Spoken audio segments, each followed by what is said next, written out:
അത്തം 10-ന് പൊന്നോണം. അത്തം മുതൽ തിരുവോണം വരെയുള്ള ഓരോ ദിനങ്ങളുടെയും പ്രത്യേകത വിവരിക്കുകയാണ് വേദപണ്ഡിതൻ ആചാര്യ ഗോപാലകൃഷ്ണ വൈദിക്. ഇന്ന് വിശാഖം നക്ഷത്രമാണ്. ഈ ദിനത്തിലെ പ്രത്യേകത നോക്കാം. ഓണം, ഐതിഹ്യം എന്നിവയെല്ലാം വിവരിക്കുകയാണ്. ഹരി ഓം. നമ്മൾ പറഞ്ഞു വന്നത്, ഇന്നലെ നമ്മൾ പറഞ്ഞ് സമാപിപ്പിച്ചത് ആ പൂക്കളത്തിൻ്റെ കാര്യങ്ങളാണ്. തിരുവോണവുമായി കുലശേഖര ആൾവാറിനുള്ള ബന്ധത്തെക്കുറിച്ചാണ് നമ്മൾ പറഞ്ഞുകൊണ്ടിരുന്നത്. നമുക്കത് തുടരാം. അതായത് കുലശേഖര ആൾവാറെ കുറിച്ച് നമ്മൾ മനസ്സിലാക്കേണ്ടത് വളരെ അത്യാവശ്യമാണ്. കാരണം അദ്ദേഹത്തിൽ നിന്നാണ് തിരുവോണത്തിൻ്റെ തുടക്കം. പലരും ധരിച്ചിരിക്കുന്നത് മഹാബലി നമ്മെ കാണാൻ വരുന്ന ദിവസമാണെന്നാണ്. ഇത് വലിയൊരു അബദ്ധമാണ്. കാരണം നമ്മൾ കരുതുന്ന മഹാബലി ഉണ്ടല്ലോ, വാമനാവതാര കാലത്തുണ്ടായിരുന്ന മഹാബലിയുടെ ഒരു ചരിത്രമുണ്ടല്ലോ. പ്രഹ്ലാദൻ്റെ മകനായിരുന്ന മഹാബലി എന്ന് നമ്മൾ, കൊച്ചുമകനായിരുന്ന മഹാബലി എന്ന് നമ്മൾ പറയുന്നത്, ആ ഒരു കഥ വരുന്നത് ഭാഗവതത്തിലാണ്. ഭാഗവതത്തിലെ മഹാബലി ജീവിച്ചിരുന്നത് കേരളത്തിലല്ല.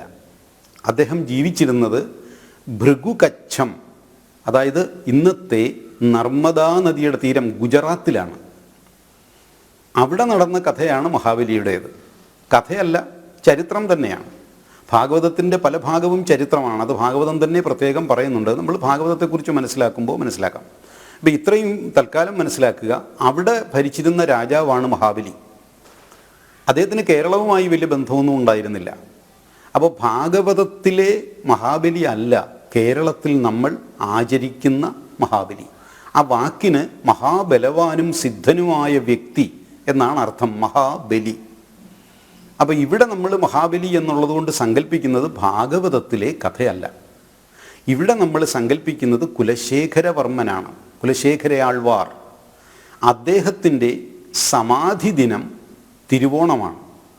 മഹാവൈഷ്ണവ ഭക്തനായിരുന്ന ആൾവാർ എന്ന് നമ്മൾ നേരത്തെ പറഞ്ഞല്ലോ. അപ്പോൾ ഈ ആൾവാർമാരിൽ ഒരാളായി അംഗീകരിക്കപ്പെടുക എന്ന് പറയുന്നത് അന്നത്തെ കാലത്ത് ചെറിയ കാര്യമല്ല.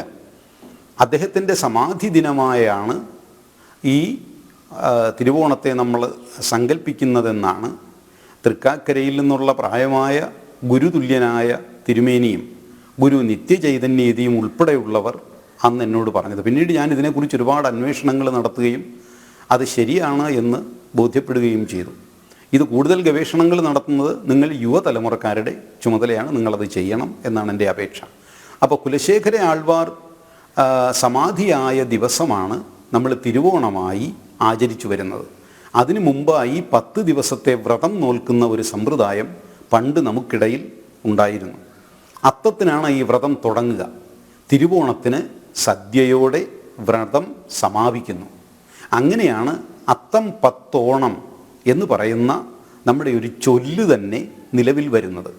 അത്തത്തിന് നമ്മൾ പൂക്കളം ഇട്ടുകൊണ്ടാണ് വ്രതം തുടങ്ങുന്നത്. രാവിലെ കുളിച്ചു വന്ന് ഈറനോടെ തൃക്കാക്കരയപ്പനെ പ്രതിഷ്ഠിക്കുന്നു. അതിനുശേഷം ഒരു ആരതി നടത്തുന്നു, പൂക്കളമിടുന്നു. പൂക്കളം ഞാൻ പറഞ്ഞല്ലോ 5 ലെയറുകളാണ്. 5 ലെയർ പൂക്കളമാണ് നമ്മൾ ഇടുക. അതിനെക്കുറിച്ചൊക്കെ നമുക്ക് നാളെ മനസ്സിലാക്കാം. എല്ലാവർക്കും നന്മയുണ്ടാവട്ടെ.